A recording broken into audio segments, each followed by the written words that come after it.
And she wants to be displayed in a glass coffin? Wow, Snow White. Slay, Queen. You worked hard. You earned your money. Wow. She was like, don't let him touch me. Don't let him touch me, baby. Damn, that's fancy.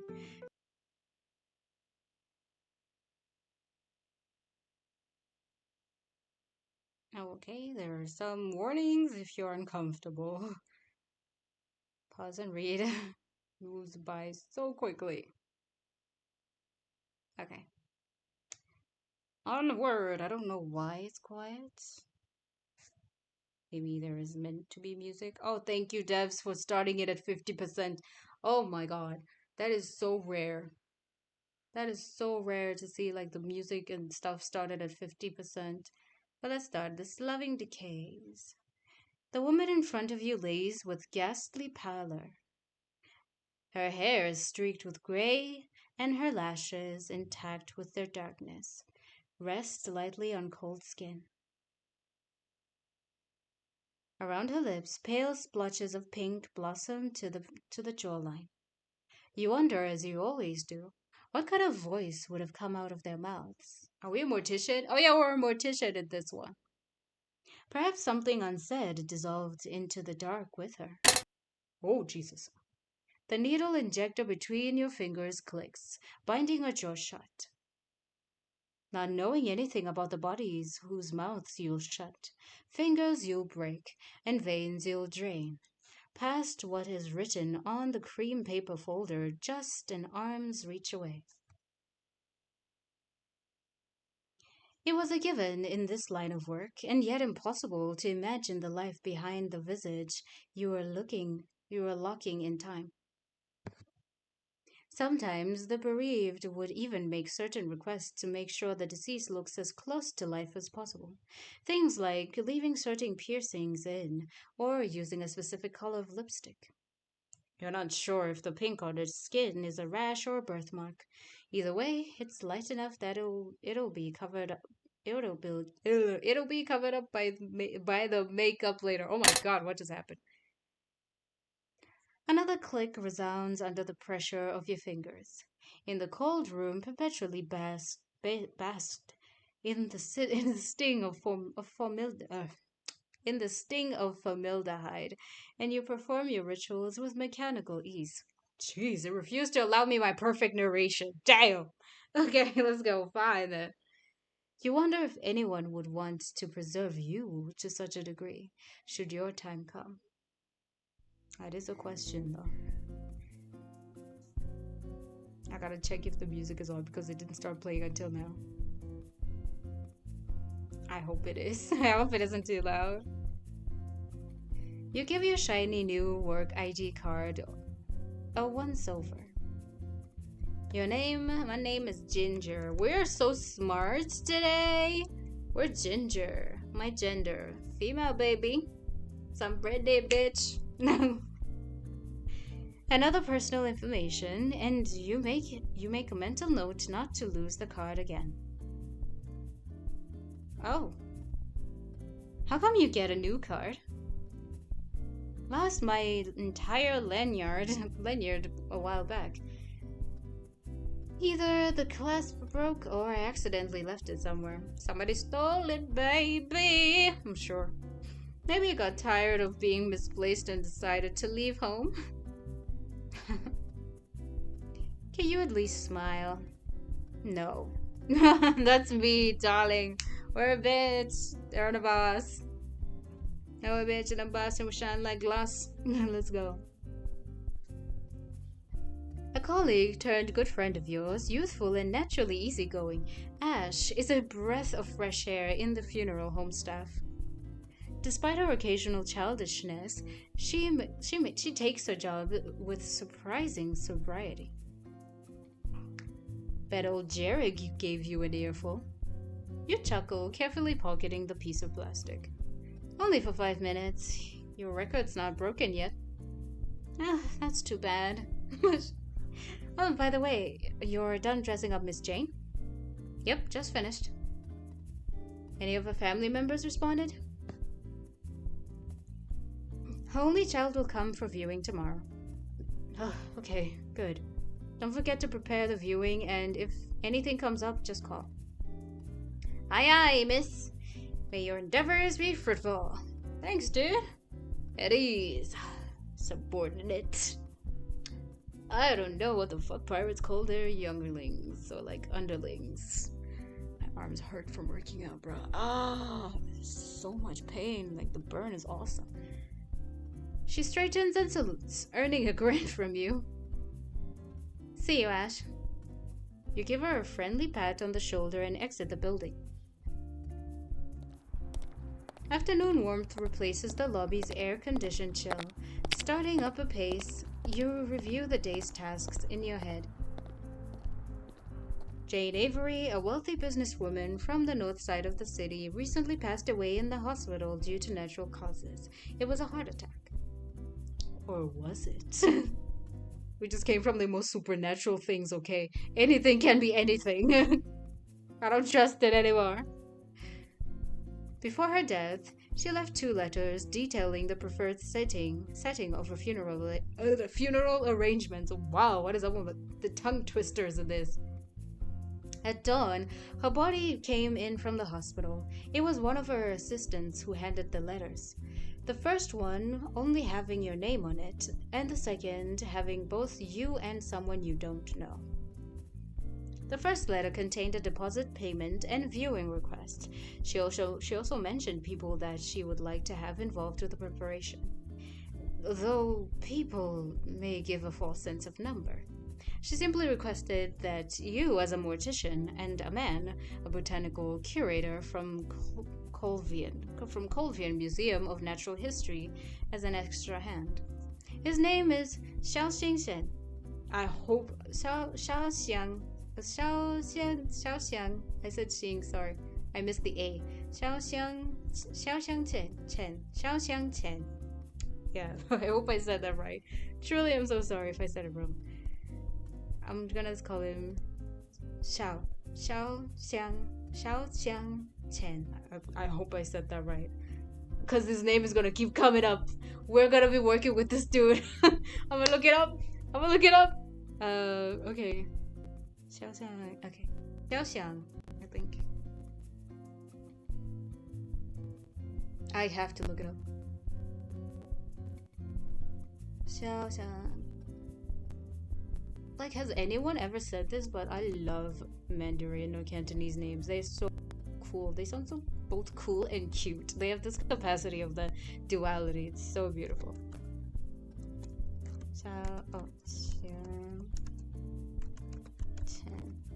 Oh, I think Chen is, let me say pronunciation parts. Xiao. Was it? I wonder how to pronounce Xiaoyan.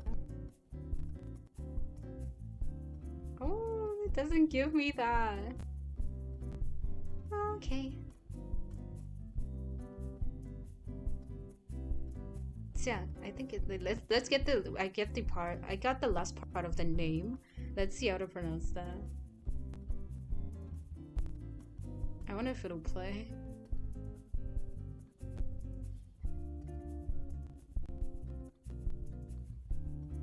Oh my gosh. As promised, I'm here for some drinks.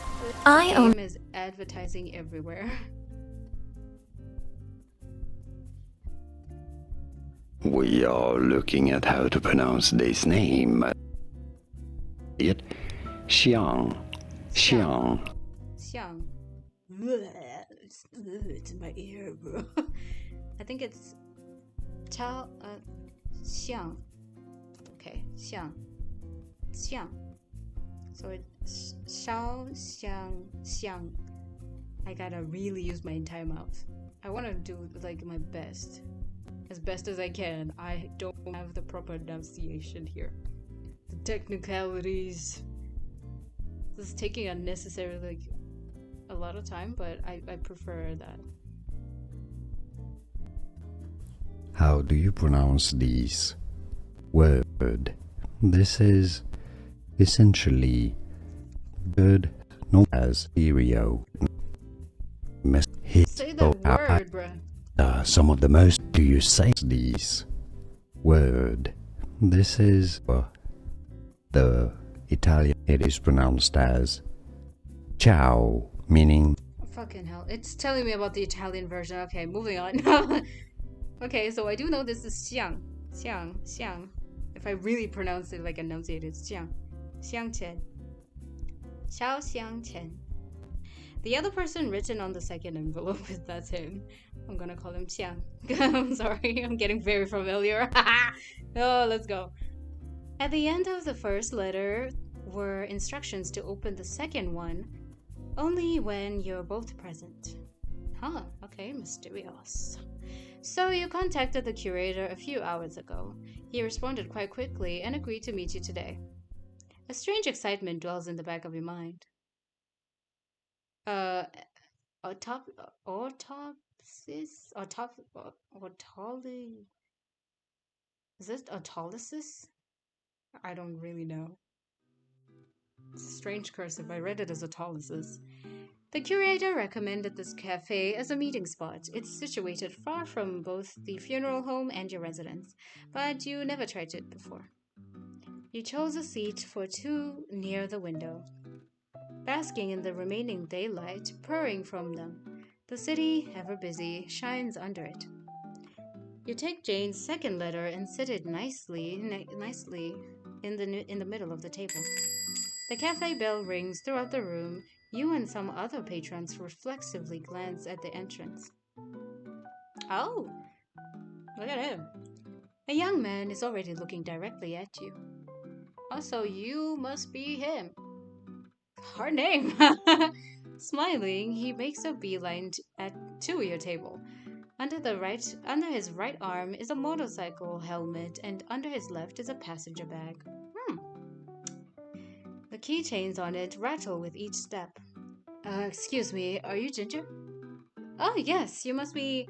Oh, Xiao Xiang. Xiao Xiang. Oh, sorry, Xiao Xiang. Xiang. Yeah, I think I said that right. I'm gonna call him Chao Xiang. Chao Xiang, sorry. Chao Xiang. Yes, that's me. I'm sorry, dude. I'm butchering your name, but dude, I'm not laughing because it's funny. I'm laughing because I'm fucking nervous. I'm sorry. Oh, can I just Xiang Xiang? I think it's better if I call him Xiang Xiang. Calling the first part and then rolling into the Xiang is sending me, bro. This is hard. Yeah, that's me. It's a pleasure to meet you. He meets your extended hand over the table and takes a seat. Sorry to keep you waiting. Traffic's quite bad today. No, it's alright. I just got here myself. Did you come here straight from work? I did. Had to sort out some papers this morning. His gaze falls to the letters on the table. Let's order something first. He waves he waves the waitress over and you both give your order. You know, you knew her, didn't you? You should be the one to open it. Okay. Chow? Yeah, let's just go. I think this is much better. They knew it would have a hard name. Chow shakes his head. Well, correct me if I'm wrong, guys. Okay, let's go. Yet he sent it to you, not to me. Go ahead. We'll read it together anyways. I offer him a small smile and open the unbroken envelope. The paper is the same as the first letter, thick and of high quality. The late Jane Avery wrote meticulously. You lift the paper in the middle of the table, facing the window, so both of you can read it at the same time. Her handwriting comes to life in clear, simple cursive. After a minute or so, your eyes meet his at the same time. The silence is broken when the waitress brings you in your orders, and both of you let out short thanks. Can I read it again? Oh, he takes the letter and scans it again. With him occupied, this is the first time you observe his features. You didn't expect anything in particular. I did literally slightly in my own silent self be like, oh, I wish he's cute. I guess. This art style isn't like appealing to me, but hey, to each their own. I hope you guys are enjoying though. That's what's up though. Because I looked at it and I was like, I wish he's hot. That's why we're here, dude. That's why we're playing this. Duh. Get some eye candy. Okay, you didn't expect anything in particular, but with a title such as Botanical Curator, you can't help but expect a more aged person, someone much closer to the deceased age than yours. A simple type of handsomeness graces his face, framed by hair the shade of blooming petals. His eyes are soft and youthful, they brim with apparent curiosity. Still, there is an air of maturity in how the man carries himself. His voice is stable and his stride is confident. Chow's fingers absently drum at the table, bringing you back to attention. Would you like to eat first, miss? Yes. Also, you can call me by my name. I don't think we're that far in age. Only if you want to, of course. Okay. You can call me by my name too, then. Don't hesitate if you don't hesitate to ask if you have any questions about my work. We'll be working together after all. I'd like to ask you some things too, if you don't mind. Not at all. Oh, wow, straight to the point. Damn, the flashbang, it's Amanda. Ooh, the room is dark, man. How could you do that to me? Ask about his job, ask about Avery, ask about him. He's a botanical curator. We know Avery, so let's start with Avery. How long have you been working in Colvian? Colivan. I think it's Colivan. Around a year now. You? Almost 2 years in heaven shade. I felt welcomed from the start, though. The other staff were really nice. Same here. Good coworkers always help make the job worthwhile. You're not in agreement. Wow, I'm just enjoying the flow of this too. I'm surprised at the fact that I'm not commenting on it. It's just flowing. I like it. I like it. What about you and Miss Jane? Were you two familiar with each other? A little, actually. She's a benefactor and a frequent visitor of the museum. She was a busy woman, but in her free time she'd visit the museum sometimes. She came to recognize us. She came to recognize us. What? Her barista stuff. She came to recognize us. Her barista stuff. Oh, herbaria. Herbaria. Herbaria. Herbaria, bro. Yeah, she came to recognize us, Herbaria stuff. I'm like, what the fuck? Why am I not reading that right? That sounds wrong to me. How long have you known her? How many of you know what the fuck a Herbaria is? Not Herbaria. That's how I say herb, I guess herb. Herbaria. Herbaria. Herbaria. Herbaria. Diarrhea. Nah, I said it weird. It's a herbaria. Herbaria. Nice. New word. Fascinating. I know what it is though, surprisingly, from just saying it. You ever have those words that you just read and you're like, I know exactly what this is. You look it up, it's exactly what you thought. Only after I took the job, so less than a year. We talk about the museum, its collections, and mundane things. We're not personally close, but she's bright and a little intimidating in a good way. I mean, she was. He said she was. I just read it as is. I had no idea she had an illness, though. Was she in a hospital? Yes. Her body came in from the hospital across the street. Any idea how long she was there? According to her employees, she had stayed at the hospital for weeks. Her death was quite sudden, but unsurprising, they said. Any visitors or family members so far? No, only employees. Something was on my mic. No, only her employees. My friend has contacted a son though. I see. It's natural causes then. Yes, by cardiac arrest. Chow nods, simply finished with his line of questioning. Well, let's meet her wishes as best as we can then. Of course. I didn't know Miss Jane at all, so she most likely heard about me from someone else. But I'm honored that she asked me specifically. Asked for me specifically.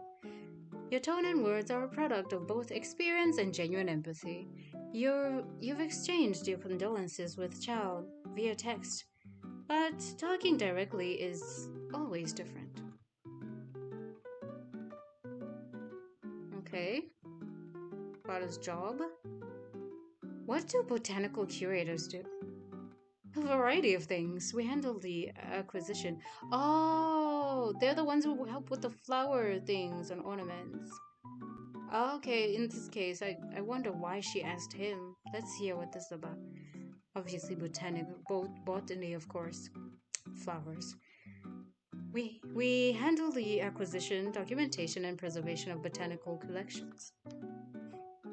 The music, sorry, not the music. The museum. I burped. I'm sorry. I burped and called the museum the music. The museum has a herbarium and herbarium wing. So I mostly tend to that. I also get to guide to a lot of tours. For kids mostly, because according to my manager, my face is approachable to them. It's true, very approachable. W manager, he was like, we're gonna make so much money. We want more money. Honestly, for a museum, yeah, that's a good choice. Because kids are gonna like be like very comfortable to ask questions and probably try to like keep visiting with their parents and stuff. Yeah. And even schools, if they see that's like a really good space, they'll keep doing it. If they can afford it. They're not wrong, you think. You don't miss the way his voice endearingly rises at the mention of his jobs. Yeah, his literal face lit up. What about you? I'm not really familiar with the death care service. Morticians are basically funeral directors. We work with the family, arrange funeral services and memorials, service details, paperwork, and things like that.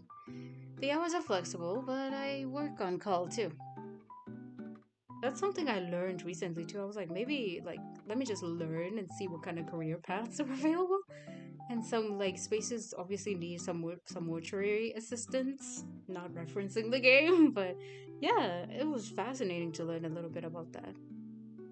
I personally would not mind it. I'm not really squeamish. Not really particularly squeamish, and I would do really good work if I had to work at night because I don't know. I just am up sometimes. Since I have the licenses to work with both funeral directors and embalmer, it varies from time to time. Wow, she is good. Let me know if you guys would actually be comfortable working as like a mortuary assistant or like even in the mortuary. Do you know anyone who does? And what's their experiences like? I'd like to know. I myself am curious. I learned though. Do you have a preference for either one? Not really. A senior embalmer just retired from the home, so I'm taking more embalming work lately, just until a recruit comes in. I already dressed up Miss Jane this morning, since in the first letter she requested a viewing be held. And yeah, especially as a woman, if you are like an embalmer or work in the mortuary ring, it's much more comfortable for some family members. I also learned it's like for female relatives to be dressed and handled by female workers instead of men, because some creepy things. Some people are nasty, or they're just disrespectful if it's not outright necrophilic, which is rare. They do have to screen the person. They don't stay there alone unless truly experienced and trusted. So it's really rare to have cases of like necrophilia, I'd say. But then again, sometimes people don't report it because they're so desensitized or they're made to shut up, depending on where they work. But honestly, in general, it's not really a thing that happens. That's why I was like, yeah, I'm curious about it, and I started like looking into it, especially as a job. It is what it is. Money gets money. You gotta eat. You gotta eat, and if you're really good at what you're doing, might as well go for it, you know? It's a hard one, though. It's hard. It's very technical. Anyway, back to this. So stop. You deliver the last sentence in a gentler tone, unsure of how sensitive sudden mentions of Jane might affect Chow. He doesn't particularly react, so you continue. But it's good work. I choose this line because I felt a calling to it. What about you, Chow? What made you choose your job? He suddenly perks up at the sound of his name. I've always had an urge to preserve and understand what I like. Oh, that explains the screen image so much. Okay, let's go. Since childhood, I've always had an interest in plants, no matter their kind. That and blood makes me a little squeamish, so I can't study far in the field of animals or the human body. It's very technical, like with anatomy. It's very hard to actually be a person who's an embalmer or anything in the mortuary ring. It's a lot of work. Mad respect to them, too. But if I ever gain an interest in either one, I think I'd like to pick up the necessary knowledge, too. It's never too late to learn. True, very much so. Never too late. I agree. Okay, we ask about him. You point your chin at his helmet, resting on the back of his chair. You ride motorcycle? Sure do. Saves a lot of time and money, and it's fun. When I need a refresher, I take it out on night rides. Ooh, those are so pretty. Have you seen those like beautiful videos when people just go out on night rides and they record it? So satisfying, so relaxing. That's so cool. What do you do in your free time? I enjoy photography. I usually take pictures of things I'm interested in, so plans again. I consider my job as a hobby too. When I preserve or log a specimen, I try my best to learn as much as possible about them. It keeps them alive that way, in history and knowledge. Wow, he really respects his work. Love it. We love to see the passion, my dude. More energy and more passion makes it fashion. Let's go. You seem very passionate about your work. Of course, it's special to me. It fulfills something, that's for sure. Wow, he's missing a piece, I guess. What about you, Ginger? What do you think about what you do? The way he looked away was like, at least it's something to do. Damn, that's dark. What happened, my dude? It's both personal and impersonal, I suppose. You're assisting someone, or at least their loved ones, through death. The last stop. Yet you'll never know the deceased personally. You'll know them through what is left of them. No, I'll know them, I guess. Not sure what to think about that. In a way, it's not too different from his job either, you think. You wonder if that was a little too much, but Chow eyes you with a satisfactory glint. I understand what you mean. You smile appreciatively. Oh, we got no more questions. You both finish your meals, and the conversation automatically returns to the job at hand. You review the content of the second letter together. Okay, so Miss Jane. Oh, that's him. Miss Jane stated that she would like to be buried. After a 3-day viewing starting tomorrow, she'll be buried at a family's graveyard outside the city, attended only by her son. Damn. During the viewing, she wants to feature various specimens representing all of the museum's wings. The choice of specimen is given to the curation teams. And she wants to be displayed in a glass coffin? Wow, Snow White. Slay, Queen. You worked hard. You earned your money. Wow. She was like, don't let him touch me. Don't let him touch me, baby. Damn, that's fancy. Chow looks at you with slight concern. Isn't the viewing supposed to be tomorrow? Is this enough time? I think we have 1 or 2 glass coffins. I'll ask right now to check. You take out your phone to quickly text Ash. Jane Avery's request is on the more unconventional side. 3-day viewing displayed like a museum exhibition, then a burial. No ceremony, no memorials, no eulogies. It is not allowed. It's not disallowed. But considering a direct summon of you can't help but be curious. You look back up at Chow. What about the specimens? Can you get the permits and transportation fast enough? I'll try, but if it's for Miss Jane, I'm pretty sure the museum will treat it urgently. Ooh, I didn't even notice the time.